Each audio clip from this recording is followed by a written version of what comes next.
ಬೆಂಗಳೂರಿನಲ್ಲಿ ಹೆಚ್ಚಾಗ್ತಾ ಇದೆ ಚಿಕನ್ ಗುನ್ಯಾ ಡೆಂಗ್ಯೂ. ಒಂದೇ ವಾರದಲ್ಲಿ 100ಕ್ಕೂ ಹೆಚ್ಚು ಚಿಕನ್ ಗುನ್ಯಾ ಡೆಂಗ್ಯೂ ಪ್ರಕರಣಗಳು ದಾಖಲಾಗಿದ್ದು ಕಳೆದ 3 ತಿಂಗಳಲ್ಲಿ 910ಕ್ಕೂ ಹೆಚ್ಚು ಡೆಂಗ್ಯೂ ಪ್ರಕರಣಗಳು ಮತ್ತು 260ಕ್ಕೂ ಹೆಚ್ಚು ಚಿಕನ್ ಗುನ್ಯಾ ಪ್ರಕರಣಗಳು ವರದಿಯಾಗಿವೆ.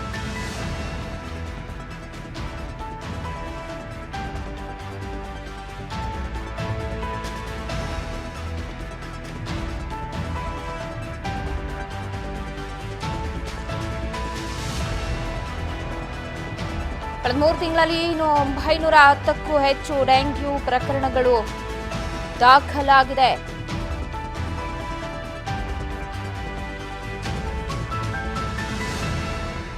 ಕ್ಕೂ ಹೆಚ್ಚು ಚಿಕನ್ ಗುನ್ಯಾ ವರದಿಯಾಗಿದೆ. ರಾಜಧಾನಿಯಲ್ಲಿ ಹೆಚ್ಚಾಗ್ತಾ ಇದೆ.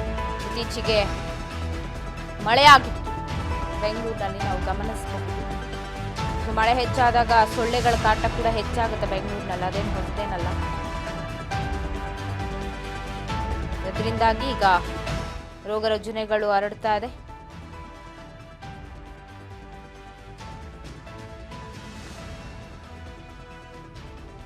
ಚಿಕನ್ ಗುನ್ಯಾ ಈ ರೀತಿ